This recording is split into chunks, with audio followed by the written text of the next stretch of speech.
¿Cuál?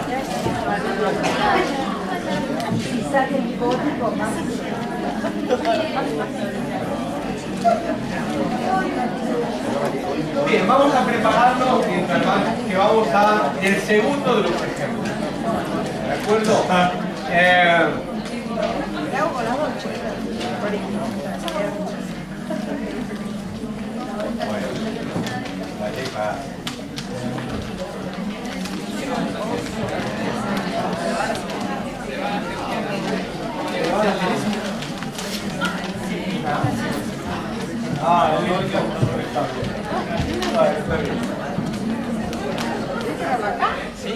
Muy bien. Bueno, ahora vamos con el segundo de los ejercicios.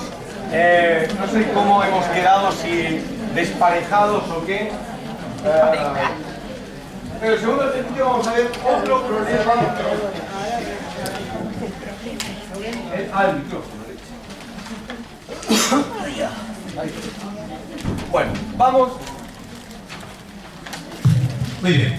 Vamos a ver el segundo de los ejercicios que plantea un segundo problema típico de las negociaciones distributivas, y también vamos a trabajarlo de la misma manera.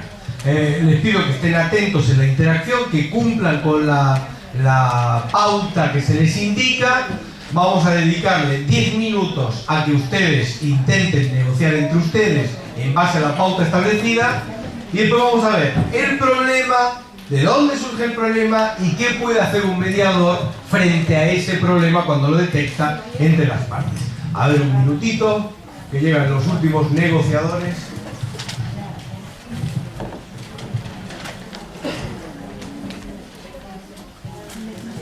Bien. A ver.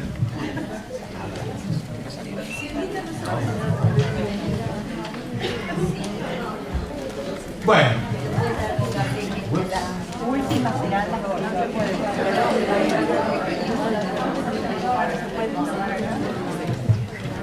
Bueno, ¿listos?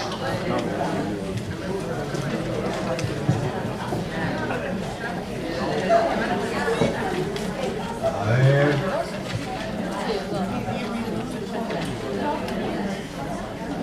Bueno, ¿lo tienen? ¿Están preparados para negociar con su parte según el juego 2? Bien, 10 minutos, ¿listos? Fíjense, por favor, esperen un minutito, quieto, ustedes se lanzan cual caballo. Vayan pensando en lo que el otro está haciendo y en lo que está haciendo usted, porque después es donde es más fácil ver dónde estaba el problema, a ver si lo detectan, dónde está el problema, para poder trabajar luego con él. ¿De acuerdo? ¿Preparados? ¿Listos? ¡Adelante!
A ver, una cosa, los A en silencio absoluto, a los B.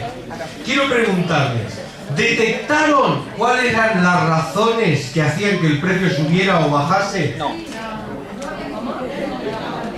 ¿No pudieron detectarlas? ¿No se les ocurrió por dónde podía venir? A ver, silencio por favor, un minutito. Silencio por favor. Los A en absoluto silencio. Y los B, les estoy preguntando esto. ¿Qué razones? Saben que en el juego se les pedía que hiciesen una cosa. Bien, muy bien. ¿Han podido detectar dónde está eso? Por ejemplo, cuando le hablaban del tema de la cantidad de metros cuadrados, ¿qué pasaba? Y cuando hablaban, tranquilos los As, tranquilos. Y cuando les hablaban del tema de la cantidad de cuartos, ¿no? ¿Qué razón? Esperen, silencio. Hablen conmigo, no con la pareja. Esperen. ¿Qué razones tenían ustedes que han intentado detectar para ver cuándo producían el efecto sobre A? ¿Cuál era la necesidad de venta? ¿Cuál era la necesidad de venta? El precio de mercado. Si era con escalera, la zona, el precio de mercado. Ajá. Bien. Bueno, quiero decirles que es mentira. No tenía ninguna instrucción en ese sentido. No había ninguna pauta respecto a que hiciese subir o bajar el precio según la razón. Esto tiene que ver con algo que vamos a ver ahora después. Y es que de alguna manera, y esto ha sido muy estudiado por la psicología social y muchos ámbitos, de alguna manera nosotros tendemos a racionalizar el comportamiento del otro. Tendemos a construirlo de una manera racional. Es decir, todos pretendemos interactuar en una negociación en base a un conjunto de razones, no a un mero intercambio azaroso. Entonces, cuando nosotros entramos a una negociación y como en este caso se le dice a B que observe las pautas y las razones de A, porque si acierta con las razones logrará que A baje el precio de venta, entonces uno se focaliza desesperadamente en encontrar esa pauta. De hecho, como dicen los psicólogos sociales en varios experimentos hechos, si hubiésemos alargado el juego un ratito más y los hubiésemos dejado, seguro que todos creerían haber encontrado la razón que no existía. Porque es la manera en que nosotros reconstruimos el comportamiento del otro. Esto es, estableciendo pautas vinculadas a la cuestión de la razón. Ahora, les leo... déjenme el de A un minutito. Ahí está. Espérenme un minutito. Ahora vamos. Bien, ahora les pregunto a los A. Silencio. Y los B, silencio todo el mundo. Les pregunto a los A. Ahora después vamos a ver que lo que vamos a trabajar es el problema del manejo de la oferta en negociación, que es el tema que ahora quiero explicarles por qué es problemático. A los A, mi pregunta es la siguiente. ¿Pudieron fijar un precio? ¿Pudieron lograr bajar el precio sin manejar las razones? ¿Lograron? Aumentar, perdón, espera. ¿Lograron aumentar el precio sin manejar las razones? Ajá. ¿Y la otra parte se sintió cómoda con ustedes? ¿Creen que... A ver, les pregunto de esta manera. ¿Creen que les reclamaban razones? A ver, ¿y cómo sintieron el hecho de seguir aumentando sin dar razones? ¿Cómo lo sintieron en la negociación?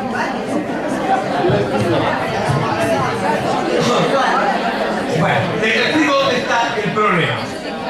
Hay dos problemas fundamentales vinculados al tema de la apertura en base a una oferta en una negociación.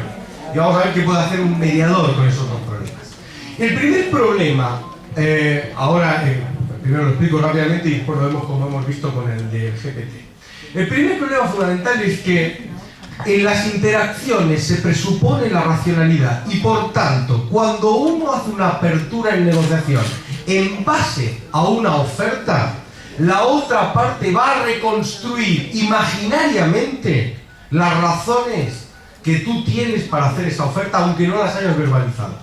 Lo cual es dramático, porque una vez las reconstruye, explica por qué es esa la oferta y todo lo que tú puedas decir después no encaja en lo que él cree que es la razón verdadera por la que tú ofertas eso. Entonces, recuerden lo siguiente, esperen, voy a explicar esto un minutito. Recuerden que la oferta es una apertura. Empiezo por aquí.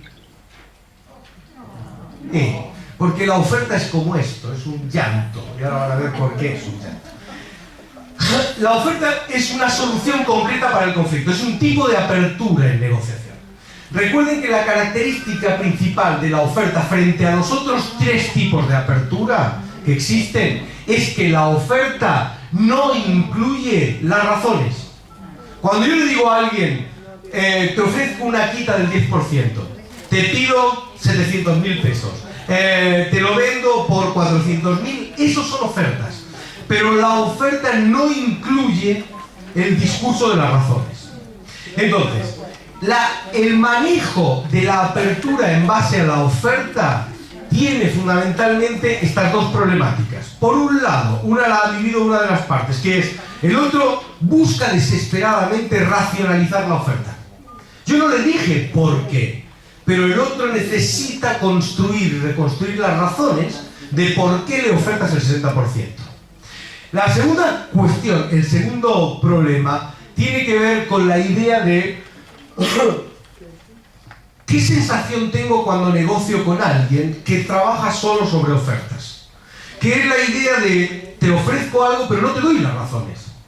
Es decir, cuando uno está interactuando y negociando con alguien que trabaja exclusivamente sobre ofertas, genera la sensación de desasosiego, genera la sensación de poder.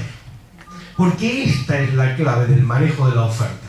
La oferta es la apertura clásica de aquel que tiene el poder en la mesa de negociación o de aquel que cree que tiene el poder en la mesa de negociación. La oferta se utiliza en negociación fundamentalmente para dos cosas, dos elementos importantes, o tres importantes.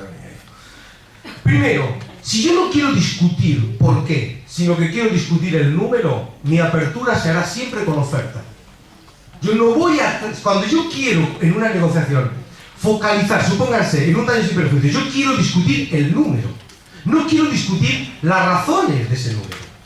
Porque no lo tengo claro, porque tengo un caso débil en tribunales, pero quiero jugar aquí a ver si lo fortifico en la mesa de mediación, porque en realidad tengo miedo que el otro se quede con información. Cuando yo juego a este juego, lo hago a través de la apertura, que es la apertura de oferta. Porque la apertura de oferta focaliza el debate en el número, no en las razones. Yo no voy a discutir en términos de cuáles son las razones para pedir 100.000. Mi oferta es, te pago 100.000. O reclamos 200.000. La oferta lo que hace es focalizar la negociación en el número. Primera cuestión importante, para eso sirve. Si yo estoy negociando y no quiero discutir las razones, no quiero jugar a la discusión en torno a cuál es el fundamento, trabajo sobre oferta porque ahí concreto el tema en el número. Una cuestión, hago un paréntesis respecto a este tema. A mí me parece que un mediador debe saber cuándo en un conflicto es interesante que las partes discutan las razones y cuándo en un conflicto la cuestión clave es si el número cierra o no.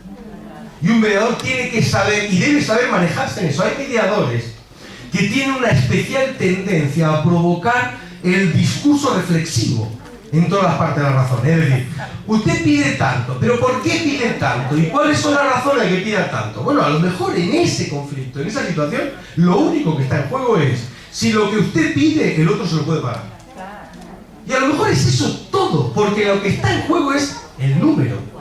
No el fundamento externo al número, sino el número. Yo siempre digo, por ejemplo, que a mí me parece que es importante, a veces, por ejemplo, en mediaciones en régimen de alimentos, que parece que están discutiendo lo mismo. No están discutiendo lo mismo.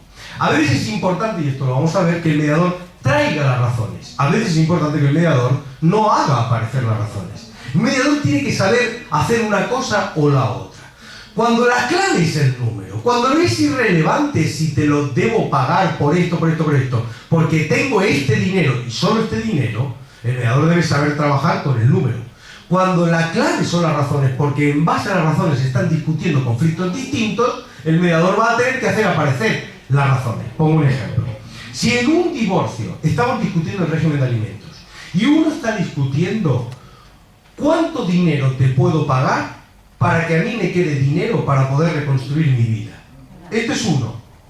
Y el otro está discutiendo cuánto dinero me vas a tener que pagar para yo poder seguir viviendo como vivía hasta ahora, aunque ya no contigo. Desde el punto de vista de los números, están discutiendo, parece que lo mismo, pero no es el mismo conflicto, y mientras que no, ahora lo vamos a ver, yo convierta la oferta en propuesta, no van a aparecer las razones. Y como no aparecen las razones, a pesar de discutir sobre el número, en el fondo están trabajando dos conflictos bien distintos. Entonces, insisto sobre esta idea.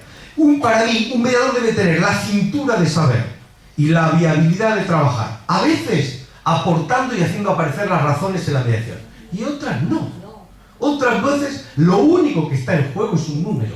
Es ponernos de acuerdo en torno a cuánto necesitas tú y cuánto te puedo pagar yo. Y punto. No hay más discusión en torno a ese tema.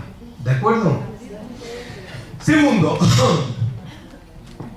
la oferta no solo se utiliza para focalizar la atención, para disuadir el discurso de las razones, para centrarnos en el número. La oferta también se utiliza precisamente para mostrar mi poder. Digamos, como decía, si usted no quiere discutir las razones, no le dé razones. Si usted no está dispuesto a discutir sobre las razones, y yo no quiero que el otro se ponga a discutir conmigo sobre las razones, yo no voy a trabajar sobre la base de una propuesta. Voy a trabajar sobre la base de una oferta directa. Yo le voy a decir, vale tanto.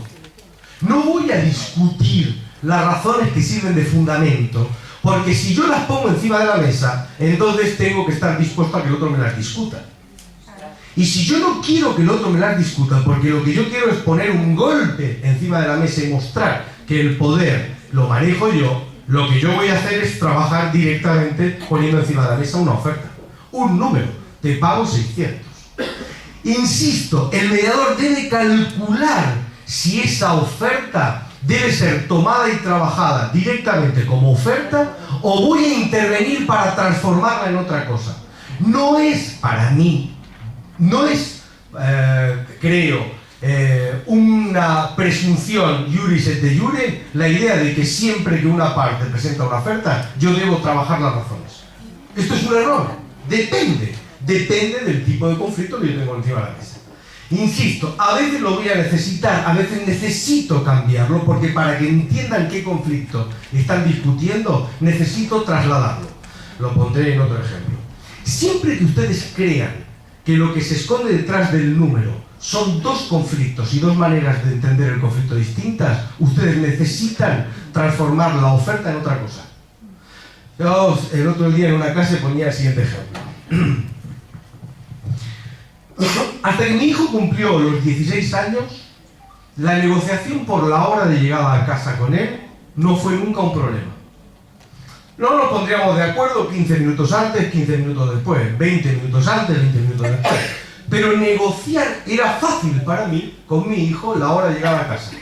Entonces yo empezaba, no, mira, tú aquí tienes que estar a las 12, papá, a las 12 salen mis amigos, entonces ¿por qué no me dejas hasta las 2? Hasta las 2 ni pensarlo, como mucho a la 1 aquí. No, papá, a la 1 es muy pronto, déjame hasta la 1:30, bueno, 1:30. Pero me llamas todo cada media hora. Esto no era un problema. Sin embargo, mi hijo cumplió 16 años y algo empezó a cambiar. Algo empezó a cambiar que imposibilitaba que yo pudiese encarar la interacción por la hora de llegada de la misma manera que lo había hecho siempre. ¿Qué es lo que cambió? Bueno, que yo creo que lo que estaba el conflicto pasó de ser un conflicto por la hora de llegar a casa a un conflicto por ver quién decide en casa a qué hora se llega. Y ese es un conflicto distinto. Porque el primero es un conflicto en torno a algo que es distribuible, que es el tiempo. El segundo es un conflicto de algo que no es distribuible, que es la autoridad.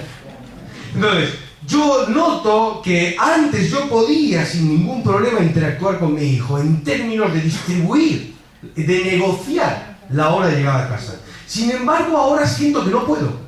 Y siento que no puedo porque lo que él y yo estamos discutiendo no es la hora, no es un problema en torno a la hora. Es un problema acerca de quién en casa decide a qué hora se vuelve.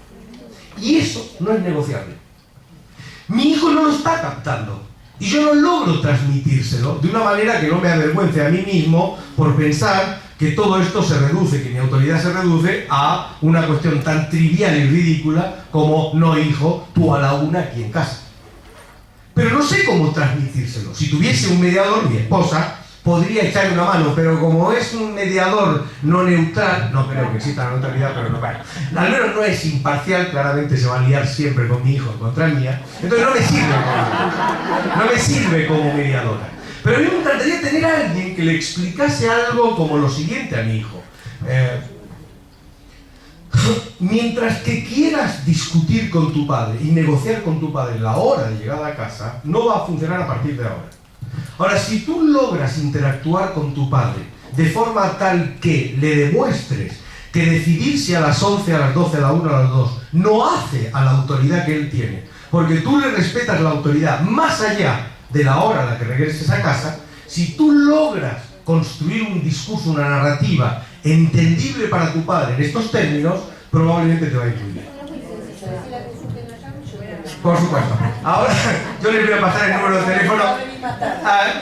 Sí, ya saben que yo insisto mucho sobre las habilidades negociales de mi hijo, porque a mí me sirven mucho para presentar a mis alumnos algunas cosas. Yo he dicho que muchas veces que no conozco a alguien que triangule el conflicto mejor que mi hijo. Es el maestro de la triangulación. Esto que dice Entelman de la técnica de triangulación, mi hijo lo hace pero pintadito, o sea, lo hace con una naturalidad. Yo siempre cuento, para mí, mi botón rojo, para decirlo en la terminología, son las notas. Entonces yo estoy obsesionado con las notas. Yo reconozco, soy muy hinchapelotas con las notas. Entonces, mi hijo es la eficiencia hecha persona, que es lo justo exactamente para aprobar. Punto. Ni un paso más.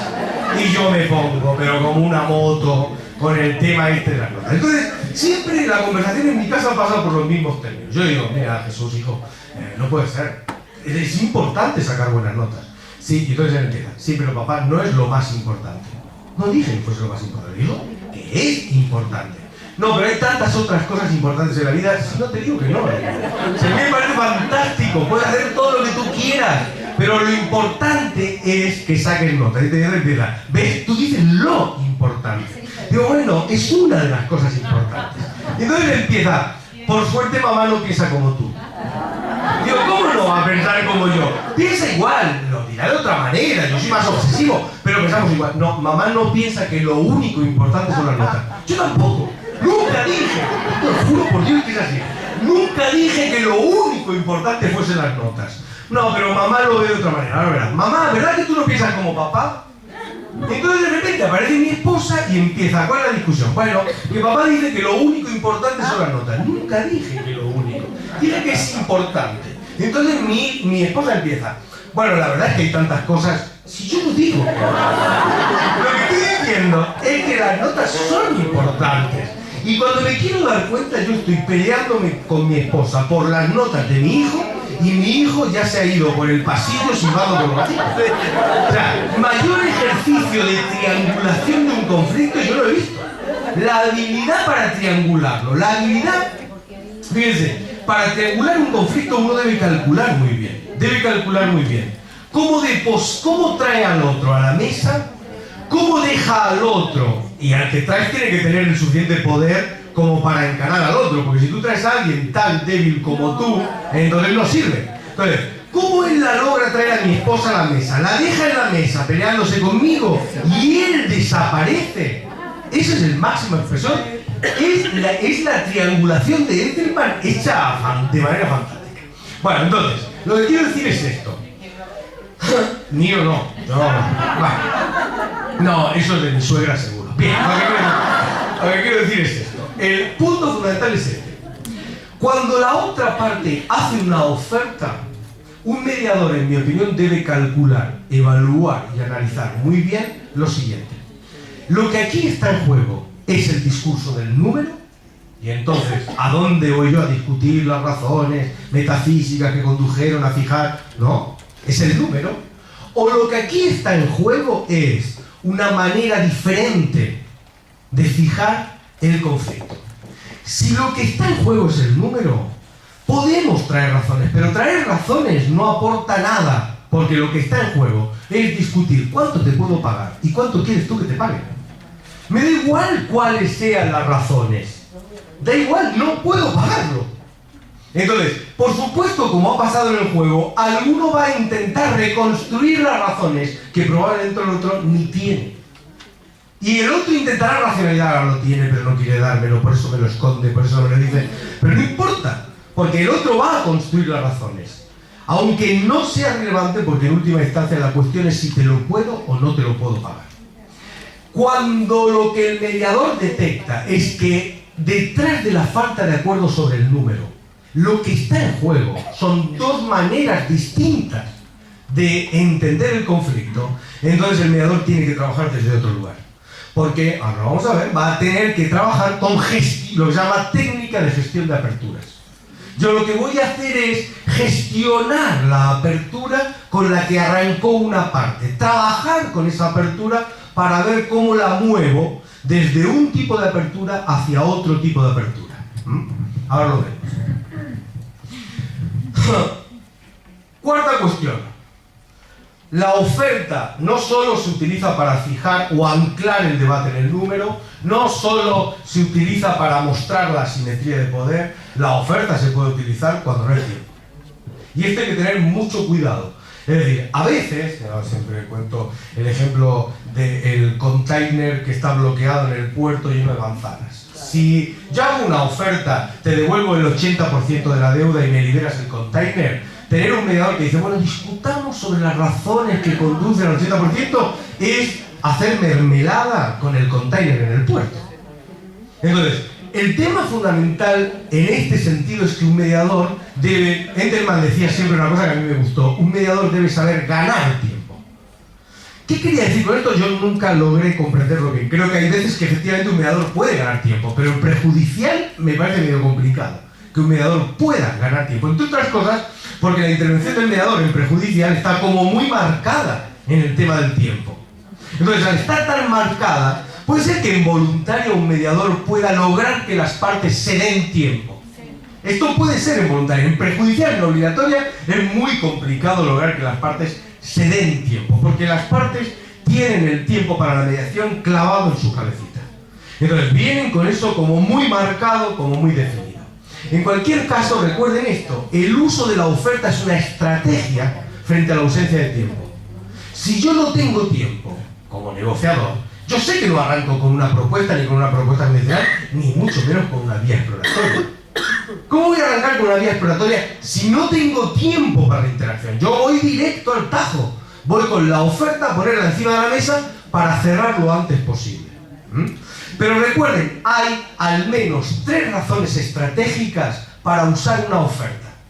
Que, insisto, es decir, la oferta es una propuesta de solución que no incluye las razones. Te doy el 60%, tengo una quita del 20%, una espera de 2 meses, te pago 200.000. Eso es una oferta que no incluye las razones. Y hay 3 tipos de argumentos estratégicos para una negociación, abrirla con una oferta y no con otra apertura. Repito, porque ahora van a ver esta cuestión. Porque quiero focalizarla en el número, por una cuestión de que yo quiero manifestar mi poder frente al otro, o porque no tengo tiempo. Estas son 3 razones estratégicas para que algún negociador decida abrir con una oferta. ¿Cuál es el problema de la oferta en sentido puro? Bueno, tiene 3 problemas fundamentales que yo quiero señalarles. El primer problema es que la oferta tiende a generar una discusión en términos de todo o nada. Fíjense una cosa dramática del cerebro humano, que es que cuando yo hago una oferta de 100.000, es como que veo los 100.000 como un todo. Es como que no hay partes en los 100.000. Es como es un único concepto, 100.000. Ahora, si yo les digo, te pido 100.000 porque A, B, C y D, entonces puedo empezar a calcular cuánto es A de los 100.000, cuánto es B de los 100.000, cuánto es C de los 100.000 y cuánto es D de los 100.000. Pero cuando yo hago la oferta, las razones, más allá de si lo justifican o no, como no están esas razones, los 100.000 es un paquete cerrado. Es un todo que aparece encima de la mesa. Entonces, el primer efecto dramático que tiene la oferta no es la irracionalidad. El primer efecto dramático que tiene la oferta es que, como tal, presenta un número cerrado. Si yo te digo, pues mira, nunca una oferta debe ser presentada con un número cerrado, se dice en negociación. Digamos, si yo digo, en total me debes 100.000, esto es menos creíble que si digo en total me debes 101.427. Porque se dice en negociación que las ofertas nunca deben dar números cerrados porque el otro siempre creerá que ha redondeado al alza. Entonces, el número nunca debe hacerse cerrado en negociación. Entonces, el primer punto dramático de la oferta no es, insisto, la falta de razones. El primer gran punto dramático de la oferta es que es vista como un todo cerrado. Si yo digo, te ofrezco 427.328, esto parece que es un todo. Uno diría, ¿por qué? O sea, es como que uno necesita que le desmenucen ese número. Pero la oferta precisamente apunta a un pensamiento, que yo les pongo aquí, de todo o nada. Es como que si yo no logro desmenuzar ese número, entonces no tengo nada. El segundo problema que plantea, siguiendo a Entelman, es que obviamente este pensamiento de todo o nada apunta a un pensamiento de suma cero. La oferta tiende a generar entre las partes interacciones de tipo suma cero. Fíjense en una cosa, les reto a que presten atención en las mediaciones. Van a ver que cuando una parte comienza y arranca con una oferta, la dinámica de interacción entre las partes los conduce a una situación de todo o nada, por un lado, y de pensamiento de suma cero. Es decir, todo lo que de los 100.000 le dé yo al otro, los perdí yo. Y todo lo que logre arrastrarle del otro, los gané. Entonces, el problema del arranque con oferta es precisamente esta idea que genera una... En la terminología de Entelman, porque Entelman, ya saben, no creía que existiesen en la realidad juegos de suma cero. Él creía que existían personas con mentalidad de suma cero, pero que no existían en la realidad los juegos de suma cero.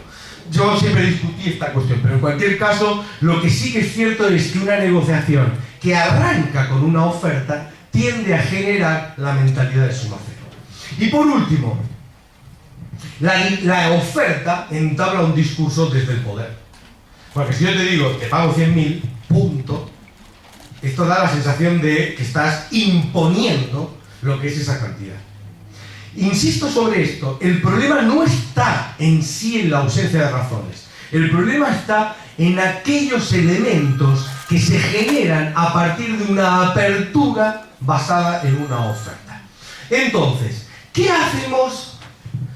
¿Cómo podemos ayudar en una negociación como mediadores cuando una de las partes arranca con una oferta? La primera cuestión, insisto, para que no, digamos, no dejaré de decirlo varias veces, no estoy sosteniendo que no haya negociaciones donde, o mediaciones donde, empezada con oferta, el mediador debe refrendar la interacción pura y dura en términos de oferta. No estoy diciendo que siempre el mediador es alguien que debe intervenir en la gestión de la apertura. No estoy diciendo eso. Estoy diciendo que cuando detectemos en la interacción que la posibilidad de avanzar hacia el acuerdo se dificulta porque las partes trabajan solo en términos de oferta, entonces tiene sentido que el mediador intervenga para gestionar esa apertura. Pero eso no quiere decir siempre. Quiere decir que a veces nos va a tocar trabajar en ese sentido. ¿Me explico? Porque creo que tenemos que sacarnos esta idea de que siempre debemos hacer ciertas cosas. La idea siempre es depende. Depende del tipo de conflicto que tienen delante. Depende. Si a mí me interesa, antes les he dicho, si no hay tiempo omitan cualquier intervención de gestión de apertura. Porque lo que van a hacer es poner a las partes en una situación aún más dramática. Si no tienen tiempo, si las partes manifiestan la necesidad de la consecución de un acuerdo. Esto es como... no sé cuántos de ustedes estuvo el otro día en la charla de Folger, pero... digamos, si yo tuviese que decir algo en contra de lo que sostenía Folger, sería lo siguiente. Puede ser que Folger tenga razón en la propuesta del modelo transformativo, pero si pretende que eso es siempre, y siempre, está equivocado, seguro. Seguro, porque yo puedo defender la existencia de un modelo transformativo en virtud de la cual un mediador debe comprometerse con una modificación de la relación entre las partes. Sí, ¿cuándo? Cuando el cálculo de interdependencia futura es alto. Si no se van a volver a ver nunca más. Si no, yo siempre digo lo mismo, a ver, divorcio, con hijos menores, cambia la intervención del menor porque el cálculo de interdependencia futura es alto. Entonces yo voy a tener que trabajar, obvio que tengo que trabajar la relación, y obvio que voy a tener que trabajar un modelo transformativo, aunque ahora, después de haber escuchado a Folger, yo creo que yo entendí mal lo transformativo, pero no importa, todos entendimos mal, porque yo ahora ya estoy anonadado después de escucharlo, pero bueno, no importa. Yo entendí que lo transformativo se caracterizaba fundamentalmente porque implica una actuación sobre la relación. Y no es eso lo que nos dijo el otro día. Lo que nos dijo es que lo transformativo implica una total y pasiva acción del mediador si las partes no quieren. Entonces esto es distinto. Pero bueno, lo que quiero señalar, para no meternos con Folger ahora, que no es el momento, pero lo que yo quiero señalar es: no hay una afirmación absoluta que diga que porque las partes arrancan con oferta, el mediador debe transformarlo en propuesta. Un mediador debe saber cuándo reaccionar frente a la oferta y cuándo asumir su papel en un mero intercambio de ofertas que no implica buscar la explicación de las razones. ¿Está claro este punto? ¿Me explico? Entonces, lo primero que uno puede hacer cuando, supongamos, ustedes han decidido, supongamos lo siguiente. Supongamos que yo necesito cambiar la manera en que se relacionan ellos dos. Dos socios en una empresa, para no poner familia siempre. Dos socios en una empresa. Están discutiendo sobre el porcentaje, que era el tercer ejemplo, el tercer juego que no vamos a poder hacerlo, pero están discutiendo sobre el porcentual de la división de unos beneficios generados por la empresa. Quieren convertirlos en dividendos para repartirse unos beneficios. Bueno. Ahora, supongamos que yo como mediador asumo una cuestión de base que dice lo siguiente después de la fase exploratoria de escucharlo a los dos. Si aunque estos lleguen a un acuerdo, mientras que no logren relacionarse de una manera distinta, las probabilidades de que esta empresa el año que viene subsista son más bien bajas. Supongo que esta es mi hipótesis, mi descripción del conflicto como mediador. Esto automáticamente significa que yo como mediador no puedo quedarme parado en un acuerdo que trabaja solo el tema de dividendos. Porque yo como mediador comprendo que la resolución hoy de los porcentuales del reparto de dividendos no asegura la supervivencia de la relación dentro de la empresa mañana. Así que he asumido en mi trabajo de mediador que voy a tener que tocar algo más de profundidad en mi intervención. Voy a tener que ir un poquito más dentro. Recuerdan que Meyer dice que la intervención de un mediador se mide por dos variables: el alcance, la cantidad de temas que traigo, y la profundidad. Y ese es los dos parámetros que rigen. Bueno, ahora supongamos que yo tengo un corto alcance, porque he decidido que el único tema que aquí está en juego es el juego de la división del tema de dividendos, pero que tengo que trabajarlo en profundidad, porque lo que está encima de la mesa es la supervivencia de la empresa a medio plazo. Bien, esto significa, automáticamente condiciona el nivel de mi intervención. Yo no puedo trabajar en términos de un modelo basado solo sobre el acuerdo, voy a tener que trabajar en un modelo que toque la relación entre las partes. Yo recuerdo el año pasado una mediación que se hizo aquí en San Isidro, que yo tuve la oportunidad de observar, que a mí siempre me llamó la atención cuando uno de ellos era un divorcio y el colegio había, no sé si denunciado o algo por el estilo, porque siempre los chicos se quedaban en el colegio y nadie los pasaba a buscar. Y entonces en un momento determinado, creo recordar que el mediador, ahora así de memoria, les pregunta, bueno, pero ¿y ustedes no hablan entre ustedes? Y entonces le dicen, no, desde que nos divorciamos no. Bueno, ¿y cómo se comunican? Y entonces el mediador le pregunta, ¿y cuánto hace que están divorciados? Pues unos 6 años. Y los chicos, ¿cómo hablan entre ustedes? Muy sencillo, yo se lo digo a mi mamá se lo dice a su mamá se lo dice a ella. Ella se lo dice a su mamá se lo dice a mi mamá me lo dice a mí. Y así nos comunicamos. Entonces yo decía, un gran acuerdo de ese mediador y una pésima resolución del conflicto. Porque el acuerdo estaba de acuerdo, pero el conflicto no había sido resuelto. Bueno, yo he tomado la decisión de esa intervención en ese proceso de interacción entre las partes. Claro, que uno de los empresarios le diga al otro, te ofrezco el 70%, no me sirve. No me sirve, aun cuando el otro diga, ok, qué bueno, qué alegría. No me va a servir si mi descripción de la situación en la que estoy interviniendo presupone que necesito tocar el nivel de relación entre ellos en términos de que ese acuerdo implique una modificación de la forma en que se estructura la relación entre los dos empresarios. Porque un acuerdo hoy, si yo como mediador asumo que el acuerdo de hoy implica la ruptura de la empresa mañana, significa que yo no estoy reaccionando frente a esa situación. Entonces, si yo insisto sobre esto, si mi mapeo de la situación de conflicto es que debo trabajar en profundidad en términos de la relación, cuando una de las partes realiza la oferta, yo tengo que gestionarla, porque la oferta solo es justificable, por ejemplo, allí donde la relación sea irrelevante. O lo podré todavía. Allí donde el cálculo de interdependencia futura de Entelman es bajo, la idea de la interacción directa entre ofertas es aceptable.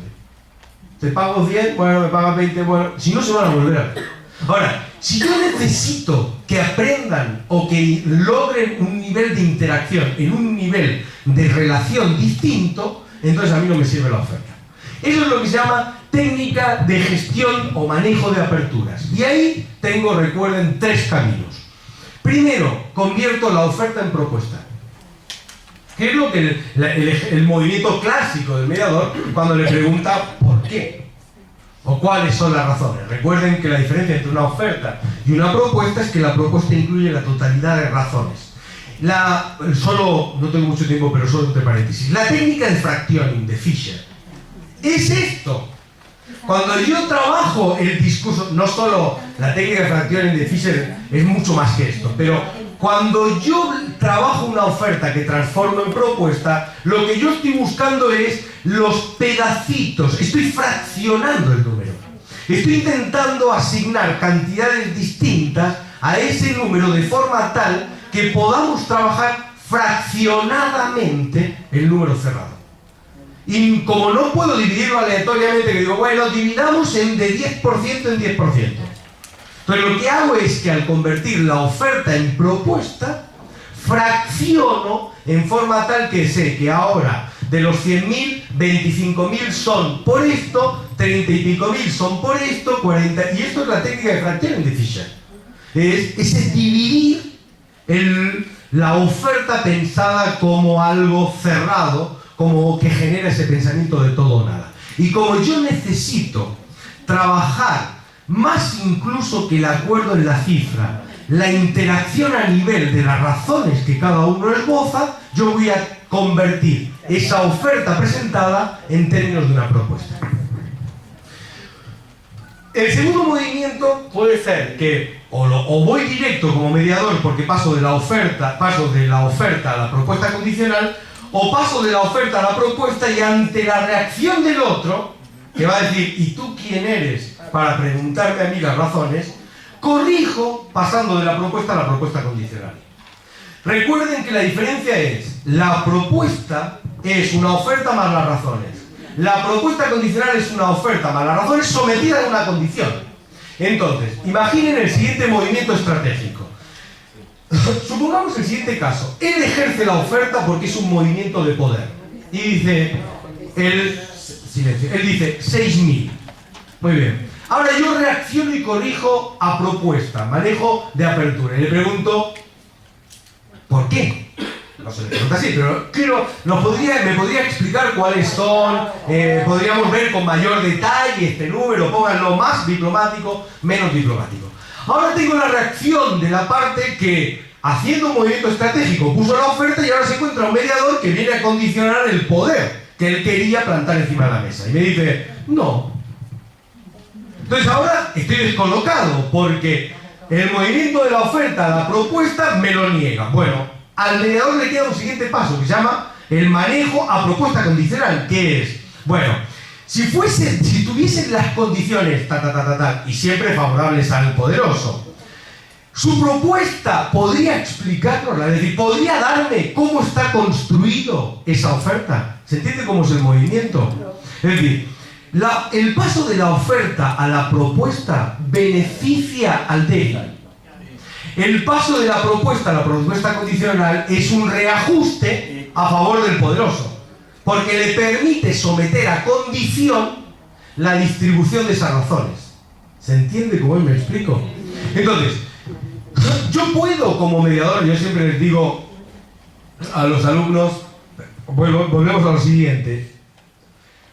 Cuando detecten que el uso de la oferta es claramente un ejercicio de poder, cuando vayan a pedir la conversión a propuesta tienen que tener mucho cuidado, porque el otro puede no estar dispuesto a dejar ese espacio. Si yo le digo, alguna vez seguro que alguno ha pasado, yo lo he vivido, y digo, bueno, ¿podría explicaros cuáles son los motivos? Y dice, no quiero explicar nada, son 60.000. Y ahora el drama es que el mediador acaba de manifestar su absoluta debilidad en la mesa. Porque ¿usted qué va a hacer ahora? Además, a los ojos de la parte débil, que mira al mediador como diciendo, ¡hala! ¿Y ahora qué? Guapo. Y ahora como... Porque normalmente, no sé si alguna vez les ha pasado esto que te dicen de... Así durante los últimos 20 años de nuestra relación. Eso mismo me lo hacía a mí. Entonces, pues estamos buenos. Entonces, corrijo, ¿cómo corrijo? Corrijo con una propuesta condicional. ¿Qué es? Le permito al poderoso recuperar su lugar estableciendo la condición en base a la cual se construye esa propuesta. ¿Qué es? Lo puede hacer de muchas maneras. Por ejemplo, él puede decir, si no se va a discutir el número, por ejemplo, yo muchas veces hago esto, le digo, pongamos que, por hipótesis, como condición, que si el número total cierra, no va a ser discutido más allá de un 20% posible, un 20% arriba, un 20% abajo. Meto una condición que el poderoso siente que la ha plantado. ¿Se entiende? Lo pongo en un ejemplo. A ver, supongamos que yo le digo a mi hijo, vamos a discutir la hora de llegada a casa. Porque este es el tema que yo ahora sufro. Que voy a escribir un libro. Entonces mi hijo llega y me hace una oferta, papá, a las 4 de la mañana. Y yo digo, o peor, normalmente quería ser yo el poderoso en el juego, pero no me sale. Supongamos que él me dice él me dice, papá, a las 4 de la mañana. Y yo quiero convertirlo en propuesta, así que le pregunto, ¿por qué a las 4? ¿Qué necesidad hay de llegar a las 4? Entonces, mi hijo puede jugar a una cosa que es convertir eso en condicional, que es, mira papá, si no vamos a discutir lo de las 4, yo te explico cuáles son las razones. No me lo va a decir así. Pero me puede poner como condición no tocar el número de cierre final. Si no me vas a discutir las 4, yo te doy las razones de por qué. Claro, esto es problemático porque esta manera de construir la propuesta condicional bloquea la interacción. Es igual que si me hubiese puesto la oferta. Porque entonces, ¿qué hace un mediador? Un mediador construye la condición desde otro lugar, que es limitando el margen de maniobra. ¿Qué es? Mire, escúchenme, hagamos esto. Hay un núcleo duro que no va a ser discutido en esta mesa.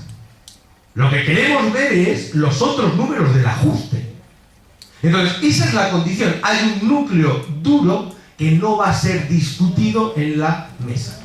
Y ahora vamos a ir cerrando, se dice lo fino, pero hay que tener cuidado, porque a veces lo fino es el 50% de la oferta. O sea, a veces el núcleo no discutible es de los 100.000, 50.000, pero los 50.000 restantes están en la mesa para ser discutidos. Pero ojo, porque alguien, a veces siendo muy poderoso, si tú le aseguras que el 50% de su oferta no va a ser tocada, puede sentirse cómodo para discutir el otro 50%. Entre otras cosas porque en la mayoría de los casos la oferta ya viene elevada. Al menos ¿cuánto? Un 20, un 30% que le ha puesto de carga. Porque normalmente la gente opera de la siguiente manera: ¿cuánto quiero? 80, le pongo el 20, o sea, lo planto en 96 y ahí tengo 16 para ir manejando. Bueno, lo que hace el mediador ahí es reconocer ese margen de maniobra. ¿Se entiende? Eso es lo que se llama técnica de gestión, de manejo de la apertura. Hay una última apertura y un último movimiento posible, que es la vía exploratoria, que es cuando yo detecto, como el caso que les decía, que estamos discutiendo dos cosas distintas. Entonces, él me dice, por ejemplo, en un divorcio, uno de los cónyuges le dice al otro: yo solo puedo pagar, que es como se suele decir, yo solo puedo pagar 500 pesos. Vale. A veces uno se da cuenta rápidamente que esos 500 pesos no significan nada, porque hasta que no discutamos cómo está, qué es lo que cada uno está poniendo en esta mesa, tenemos un problema entre manos. Esto que les decía, si yo 500 pesos es lo que yo puedo pagar para poder tener una oportunidad de reconstruir mi vida, esto es uno. Y el otro, 500 pesos es lo que necesito que me pagues para que yo pueda seguir viviendo como vivía cuando estábamos juntos. Entonces estamos discutiendo dos conflictos distintos. Cuando un mediador nota que están dos conflictos distintos puestos en la mesa, debe parar la oferta y llevar la vía exploratoria. Esto es a un camino de interacción encaminado a discutir cómo es el conflicto que está puesto en esta mesa. Porque mientras que las partes no sean capaces de comprender cómo es el conflicto, no se pondrán de acuerdo, porque 500 no significa lo mismo para cada uno de ellos. ¿Está claro cómo es esto de la gestión? Pregunta respecto al manejo de aperturas, antes de seguir con las otras. Insisto sobre esta idea. Tienen cuatro aperturas que un mediador debe saber trabajar y debe saber intercambiar. Si las partes lanzan oferta, yo contraoferto con propuesta. Si la propuesta no encaja, hago un movimiento hacia propuesta condicional. Y puedo jugar con estas tres cosas. Es más, yo puedo potenciar que la interacción entre ellos se produzca de esa manera. A veces no tengo que ser yo el que genera la condición. Imagínense esto. Rosa dice, son 100.000 por esto, por esto, por esto. Y Yamila dice, no, ni pensarlo, me niego. Y ahora yo digo, pero vamos a ver, Yamila, ¿bajo qué condiciones estarías dispuesta a trabajar ese número? Lo que acabo de hacer es tomar la propuesta de Rosa y convertirla en una propuesta condicional que me la va a dar Yamila cuando conteste la pregunta de cuáles son las condiciones. No es necesariamente el mediador el que construye la condición. ¿Me explico? Igual que cuando Yamila dice 100.000 y yo le digo ¿por qué? Yo no estoy construyendo la propuesta, estoy forzando que ella me devuelva una propuesta. Pues esto es igual. Cuando ella me dice, cuando Rosa dice son 50.000 por esto, por esto, por esto, y Yamila dice ni pensarlo, y digo, ¿bajo qué condiciones podríamos pensarlo? Yo lo que le estoy forzando es a construir una propuesta condicional.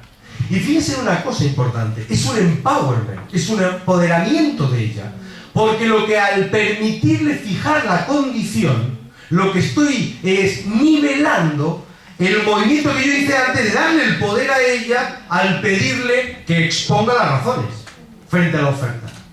Entonces, cuando uno juega con la gestión de las aperturas en la interacción, lo que permite es este tipo de movimientos. Y siempre que tengan claro que están discutiendo dos conflictos distintos, nada de oferta, nada de propuesta condicional. Hay que ir directamente a vía exploratoria, porque hasta que no tengamos claro cada una de las partes cómo ve el conflicto la otra, no tiene sentido. Por ejemplo, uno podría decir, después de discutir y de trabajar con un mediador, algo como lo siguiente: hombre, si aquí lo que estamos discutiendo es cuánto dinero necesita el otro para poder tener una vida como la que teníamos juntos, pues es tanto. Ahora, si lo que aquí estamos discutiendo es lo que me va a costar a mí reconstruir mi vida, entonces no ese es el precio. No hay acuerdo, en el sentido de que aún no hemos fijado un número, pero hay un acuerdo claro. Tenemos claro que estamos discutiendo dos conflictos distintos. Y eso, la idea de la claridad, que yo insisto, del mediador, la idea de que a veces bajo la discusión de las partes lo que se esconde es la oscuridad que genera el propio conflicto, es lo que uno provoca con estas intervenciones. Voy terminando. ¿Por qué las partes se podrían oponer? Sí. Sí. donde él ahora. Sí. Cuando él lo transforma en una propuesta condicional, Sí. y dice, bueno, si no discutimos esto, yo doy las razones por las cuales que se da a las 4 de la mañana, de ahí cómo se sigue, porque en realidad ahí más difícil que hablar del tema de la desingeniería. El problema fundamental, por eso les decía, ese tipo de condición es igual que propiamente la oferta. Dicho de otra manera, fíjense, en el caso que yo pongo de Rosa y Yamila, mi movimiento en donde le digo a Yamila, impón tú la condición, ese movimiento es un movimiento que aún me permite continuar el proceso de negociación. El movimiento con mi hijo, donde no toco nada si me explican las razones, es un movimiento que significa que no voy a poder seguir avanzando. Tengo que decidir cuál de los dos juego, y en momentos distintos juego cosas distintas. Por ejemplo, si a usted lo que le importa no es el acuerdo, si lo que le importa es que se comuniquen, que expliquen sus razones y que trabajen en base a razones y aprendan a comunicarse en base a razones, ese movimiento que yo hago con mi hijo es importante. ¿Por qué? Porque lo que me importa es que aprendamos a interactuar dando razones. No importa que esta vez mi hijo venga a la hora que le da la gana. Lo que importa es que aprenda a darme las razones acerca de por qué viene esa hora. Entonces, esto depende de lo que usted quiera hacer como mediadora. No siempre, si usted ha decidido como mediadora que la clave es el nivel de la interacción entre ellos y que sean capaces de darse las razones, entonces me da igual cuál es el acuerdo final, y me puede parecer interesante la idea de, está bien, no se toca la hora de llegada a las 3, pero dale las razones. Porque lo que yo intento trabajar no es la hora de llegada en ese caso, lo que estoy intentando trabajar es la idea de que interactuaremos en base a intercambiar razones. En el caso de Rosa y Yamila no, porque lo que estoy jugando es la dinámica de la interacción del poder. Entonces, si Rosa lanza una oferta, yo reduzco el poder de Rosa convirtiéndolo en propuesta, voy a tener que volver a darle el espacio del poder que yo le saqué. Entonces, todo va a ser lo mismo, digamos. La idea es que un mediador tiene que tomar la decisión de qué va a hacer, por qué lo va a hacer y cuándo lo va a hacer. Entonces, si usted tiene que tomar la decisión de qué voy a hacer, y su decisión tiene que ver con que en el fondo su intervención no importa si el acuerdo es que llega a las 3, a las 4, a las 5, sino que a usted lo que le importa es una interacción a nivel de presentar las razones, eso es lo que usted tiene que buscar. Pero eso es una decisión que toma el mediador. ¿Y en base a qué? En base al tipo de conflicto que le traen las partes. Es cierto que en muchos casos hoy tenemos un problema que tiene que ver con que las partes aún no entran por la tranquera de la mediación. Esto es verdad. Y esto no depende del mediador.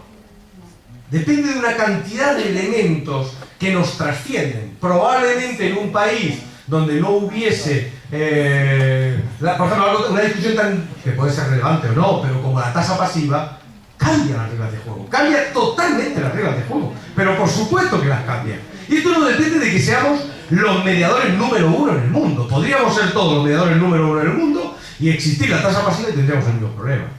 Entonces, es cierto que hay cosas que uno tiene que aprender que no puede corregir. Hay ámbitos en los que no podemos corregir la entrada porque ni siquiera depende de nosotros. Pero la idea es que, y yo estoy convencido que va a ir pasando, hace un año que empezamos, yo creo que empiezan a cambiar muchas cosas. Despacito, lamentablemente lento. Ustedes saben, lo hemos hablado 1000 veces, el abogado de parte es el principal enemigo. Es como predicar en el desierto. Entonces tú necesitas tiempo, necesitas un tiempo que es complicado, necesitas que, claro, en nuestro drama también pasa ahora por otros lados. Si el abogado mediador, cuando les toca ser abogado de parte en una mediación, es el primero que caga a su compañero mediador, pues tenemos un jodido problema entre manos. Tenemos un problema grave entre manos. Porque a ver si es que ahora sufrimos de doble personalidad. Y cuando somos abogados de parte, reputeamos contra la mediación, y cuando somos abogados mediadores, vamos, reputeamos contra los abogados de parte. Que eso ya sería el coño. Entonces, pero yo creo que el problema sigue siendo el mismo, en el siguiente sentido. Hoy entran X por la tranquera. Estoy convencido que esto, y de hecho los números empiezan a decirlo, que esto va poco a poco en aumento. Lo que quiero decir es lo siguiente, que vaya en aumento no quiere decir que ustedes tengan más casos. Que tengan o no más casos depende del nivel de litigiosidad en la provincia de Buenos Aires, que se ha reducido sustancialmente. Y estos datos los tenemos. No es que los mediadores tengan menos casos porque hay menos, digamos, los mediadores tienen menos casos porque hay menos litigios. Ese es el punto hoy. Por la inflación, otra cosa, que alguien la controla. ¿Quién te mete hoy un juicio para tener una sentencia de 5 años con una inflación galopante al 30%? ¿Para qué? Entonces, claro, hay 1000 factores. Ahora, dentro de la litigiosidad y de lo que entra, hay una dinámica pro acuerdo, que va lenta, que va despacio, pero que ha ido creciendo poco a poco. Lo que a mí me parece es que nosotros vamos a tener que aprender a ser muy versátiles. Y versátil quiere decir que si lo que quieren, que si lo que yo creo que las partes, y lo voy a poner aún más radical, que nadie se me asuste, que si yo como mediador creo que lo que las partes necesitan es un puro, duro, simple y concreto acuerdo, a eso es a lo que voy a trabajar. Pero que si lo que yo creo que hay que tocar un poquito más adentro, a eso es a lo que voy a trabajar. Pero eso es una decisión del mediador, no es una decisión de las partes. Porque si no sabe qué va a ocurrir, que nosotros vamos a acabar siendo el payasito de feria al que le tira al abogado de parte de turno. Y yo no estoy dispuesto a eso. O sea, yo soy de los que creen que un mediador decide qué pasa en la mesa. Una vez entraron.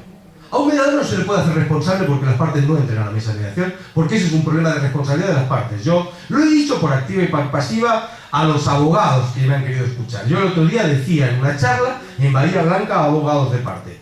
En mi país, mi presidente del gobierno ha decidido que para bajar los costes de medicamento se lo traslada el problema a los médicos, de forma tal que un médico que receta muchos medicamentos cobra menos honorarios y un médico que receta pocos medicamentos cobra más honorarios. Entonces todos los abogados de parte digo, ¡ay, qué bestia, qué bestia! Ajá. Y digo, escúchenme una cosa, hagamos lo siguiente. Cuando un abogado de parte decide patear una mediación, aun cuando sabe que en la mediación está la posible solución de su cliente, para llevarlo a un juicio, simplemente porque él va a ganar más dinero en el juicio, ¿no es exactamente el mismo comportamiento inaceptable? Entonces nos reímos cuando lo ves, digo, qué bestia lo que hizo. Y ahora resulta que cuando nos vemos reflejados, bueno, mira. Entonces, yo lo que creo es que nosotros tenemos que ser muy dúctiles. ¿Qué quiere decir? A ver, ¿quieren discutir número? Bueno, creo que lo que hay que discutir el número. Bueno, discutamos número, punto. No quieren dar, no dan razones. Si yo creo que las claves son las razones y pelearé para que en la mesa aparezcan las razones. Pero si yo creo que el punto es un punto de número, y solo de número, yo creo en un mediador, de hecho, he hecho un mediador que dice, mira, escucha una cosa, esto se plantea de una manera. ¿Quieren discutir sobre las razones que conducen a la cantidad tal? Discutamos todo lo que quieran. A mí me parece una pérdida de tiempo, porque quieren discutir eso, lo podemos discutir en tribunales. Y aquí no se van a poner más de acuerdo que en tribunales. Es más, cada uno le va a explicar al otro lo mínimo posible de las razones porque no quiere que el otro tenga y te da información. Entonces, ¿quieren discutir desde ese lugar? Yo como mediador no tengo problema, les genero el espacio. Ahora, ¿quieren discutir el número? ¿Quieren discutir la cuestión que se basa solo en una razón? ¿Con qué cantidad de dinero Rosa está contenta y cuánto dinero puede pagar Yamila? Punto. Punto. ¿Eso es lo que quieren discutir? Bueno, eso es lo que discutimos. Y yo como mediador voy a saber trabajar el número. Voy a saber manejar el número. Entonces, por ejemplo, si yo ahí noto que Rosa no pensó el valor de reserva, todo lo que hemos visto antes, vengo a trabajar con Rosa con el valor de reserva. Si yo veo que Yamila hace la oferta, Rosa el número no le cierra, en realidad lo que voy a hacer es ver el fracción. Meto a ver si podemos dividir en cantidades de forma tal que Rosa sienta que conceder no es conceder sobre el todo. Que puede limitar el daño de la concesión a una partida, a un número. Si quiero hacer esta discusión, hombre, no la haré estando los abogados y los clientes en la misma mesa. Esta frase de si quieren discutir una cosa, quieren discutir otra, nunca lo haré estando los abogados y los clientes delante. Lo haré a los abogados. Porque los abogados son los que... El abogado de parte es el que puede entender qué le estoy diciendo. El cliente es el que cree que están las razones. Pero es el abogado de parte el que puede entender, mire, estamos discutiendo el número. Entonces, yo creo que el mediador de provincia tiene que tener la ductilidad. Por eso, bien, mal, peor o mejor. Pero en la formación básica de provincia de Buenos Aires se les ha trabajado modelos integrativos y modelos distributivos. Porque la idea es que ustedes deben de poder manejarse con la misma soltura en una negociación distributiva de puro número y en una negociación integrativa.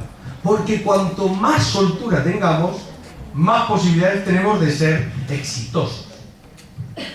Ese es el tema. Bueno, voy cerrando porque estamos totalmente pasados. Nada, solo les digo lo siguiente.